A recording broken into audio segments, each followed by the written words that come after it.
What's up internet, here we go again. Kali ini kita akan membahas alur sebuah film yang berjudul Curiosa. Film yang dirilis pada tahun 2019 ini berlatar pada tahun 1890-an. Bercerita tentang seorang gadis bernama Mary yang menikah dengan cara dijodohin oleh ibunya dengan seorang saudagar kaya. Nah, karena nggak benar-benar cinta, Mary pun CLBK sama mantannya dan mereka jadi sering ketemu sampai akhirnya mereka kembali melaksanakan perpusrengan duniawi. So, tanpa berlama-lama lagi, langsung aja kita masuk ke dalam alur ceritanya.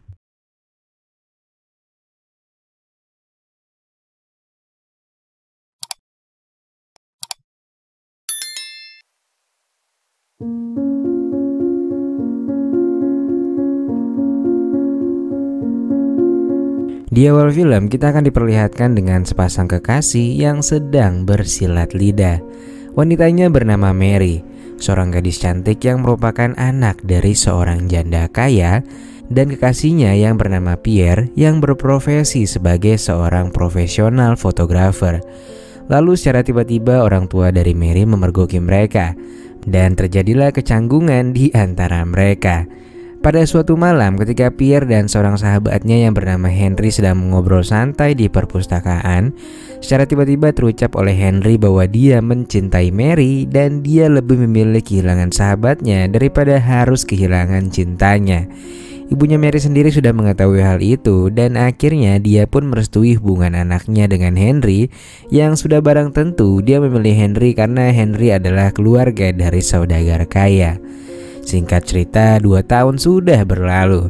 Pada suatu malam, Henry memberitahu bahwa dia baru saja melihat Pierre yang sedang memotret seorang wanita yang sepertinya disukai Pierre. Henry bercerita bahwa Pierre seperti tersihir oleh wanita itu dan gak berhenti memotretnya.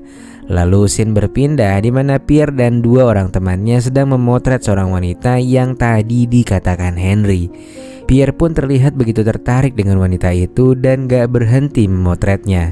Mary yang penasaran dengan perkataan Henry langsung mendatangi studio Pierre pada esoknya. Dia pun bertemu seorang wanita yang kemarin dijadikan model oleh Pierre. Mary pun langsung masuk ke dalam studio itu meski sempat ditolak oleh wanita itu. Mary kemudian menghampiri Pierre dan Pierre memperkenalkan modelnya yang bernama Zohra, yang mana ternyata Zohra ini sebelumnya adalah seorang wanita kolingan yang sekarang udah pensiun setelah bertemu dengan Pierre. Dan sesaat ketika Zohra keluar dan meninggalkan mereka berdua, yang terjadi malah mereka melaksanakan perpusrengan duniawi. Suatu hari Mary pun kembali mendatangi Pierre dan memintanya untuk dipotret. Di tengah pemotretan yang sedang berlangsung, Pierre mengatakan jika dia nggak bisa menjadi suamimu, maka biarlah aku menjadi kekasihmu, sembari berlutut di hadapannya. Mary pun mengangguk sembari memberikan senyuman tipis ke arah Pierre. Lantas pemotretan pun kembali berlangsung, namun kali ini sedikit berbeda, di mana Mary mulai membuka tali kancingnya sampai akhirnya dia pun dipotret tanpa menggunakan apapun, cuy. Pada suatu hari, Pierre diminta untuk datang ke rumah Henry dengan maksud untuk menunjukkan foto-fotonya ketika mereka mengadakan pernikahan 2 tahun yang lalu.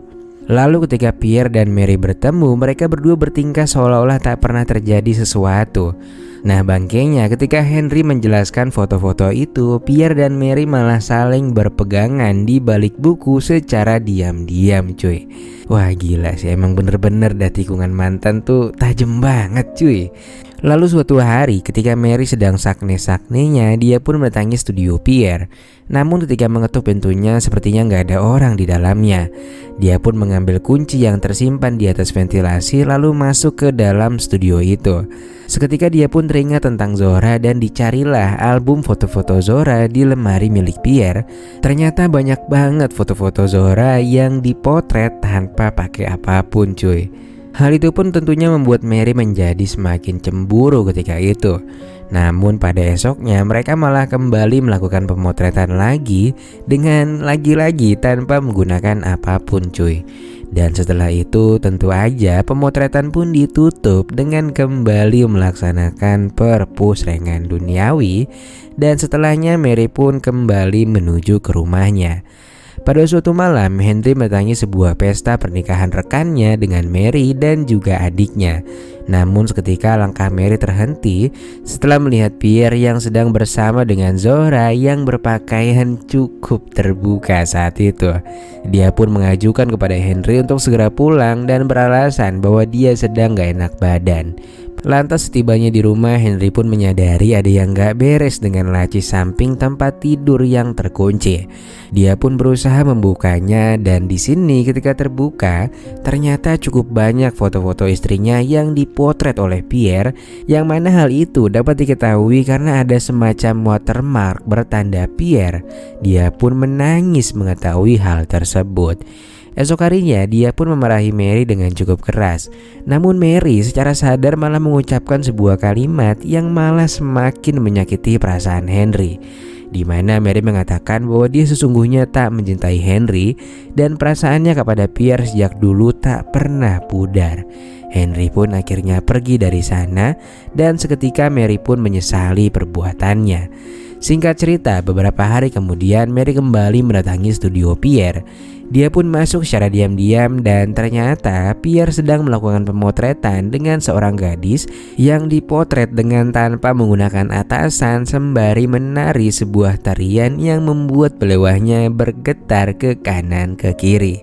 Mary pun akhirnya pergi dari sana karena tak kuat melihatnya. Singkat cerita, setelah perasaan Mary mulai membaik, dia pun memutuskan untuk kembali datang ke studio Pierre. Namun ketika akan melangkahkan kakinya ke tangga, tiba-tiba Zora muncul dan terjadi perdebatan di antara mereka. Nah, rupanya Zora juga memiliki perasaan dengan Pierre karena kebaikannya yang selama ini telah menyelamatkannya dari masa lalunya yang merupakan seorang wanita kolingan. Mereka pun sempat beradu argumen dan memperebutkan si Pierre.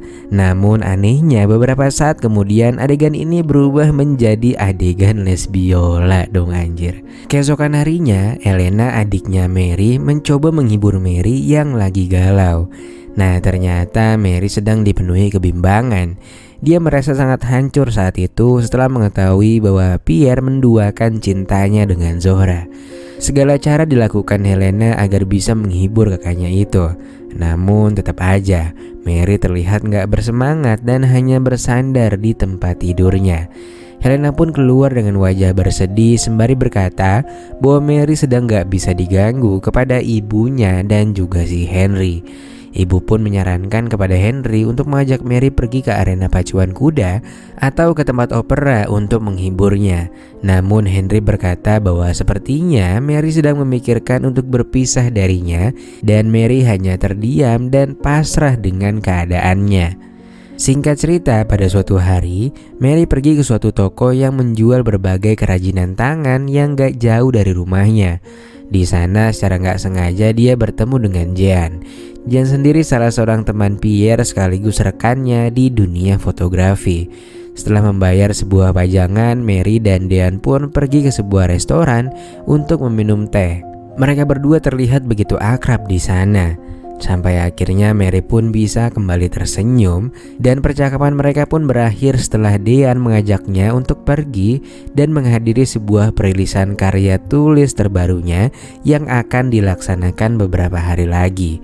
Mary pun menyetujui ajakan Dean tersebut. Singkat cerita, sekitar seminggu sudah berlalu. Pierre terlihat baru saja pulang sehabis memotret di luar kota. Lalu ketika dia masuk ke dalam ruangan pencucian foto miliknya, dia terkejut karena melihat cukup banyak foto Mary bersama dengan Jean. Bahkan beberapa foto yang diambil juga tanpa menggunakan apapun. Lalu kemudian cerita seperti teralihkan dengan potret sebuah pohon yang cukup besar dan muncul suara tembakan seseorang. Nah, ternyata scene itu menandakan bahwa Jean sebenarnya sudah tewas dan Pierre merasa bersedih ketika melihat foto si Jean itu. Lalu pada suatu pagi, ibunya Mary sedang memberikan wejangan kepada anaknya karena rupanya si Mary ini sekarang sedang mengandung dan entah siapa bapaknya. Nah, di sini ibunya ternyata belum menyadari perbuatan anaknya yang udah berpusreng dengan lelaki lain, sehingga dia pun menutup percakapan itu dengan meminta putrinya untuk melupakan Pierre. Lalu pada malamnya, Henry bersama orang tuanya dan juga dengan Pierre berbicara tentang kehamilan Mary. Pierre pun seketika kaget mendengarnya. Henry juga meminta Pierre untuk menjadi ayah baptis dari anaknya, dan sebagai penghormatan Henry akan menamai anaknya Pierre jika dia lelaki. Singkat cerita, anaknya Mary pun terlahir, dan benar aja dia diberi nama sesuai janji Henry pada malam itu. Lalu ketika Henry baru saja menggendong anaknya, tiba-tiba saja Pierre kecil menangis, seolah menolak Henry yang bukan merupakan ayahnya sendiri. Dia pun mendatangi Pierre dan pada esoknya Henry mencoba mempertemukan Pierre dengan Mary dan juga anaknya. Lalu ketika hendak digendong oleh Pierre, bayi itu tiba-tiba menjadi sangat tenang, bahkan ngomongnya tuh kayak manggil-manggil papa gitu cuy.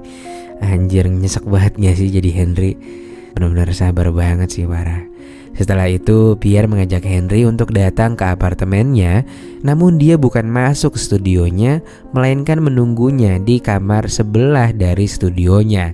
Nah, gak berselang lama Mary muncul dan mengetuk studio Pierre.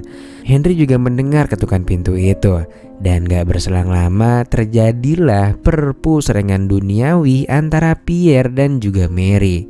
Dan hal itu lagi-lagi diperdengarkan kepada Henry dengan sangat jelas cuy. Henry pun terlihat sangat sedih mendengar suara dari istrinya. Dia pun akhirnya menitikkan air mata dan masa iya sih ada orang yang saking cintanya bisa sesabar ini? Harusnya gak ada gak sih? Gak masuk akal anjir. Lantas di akhir film kita diperlihatkan dengan Mary yang berbicara di dalam hati tentang rasa berbagi dan toleransi dalam hal percintaannya, atau dengan kata lain sharing pasangan cuy. Dan setelah itu film pun selesai.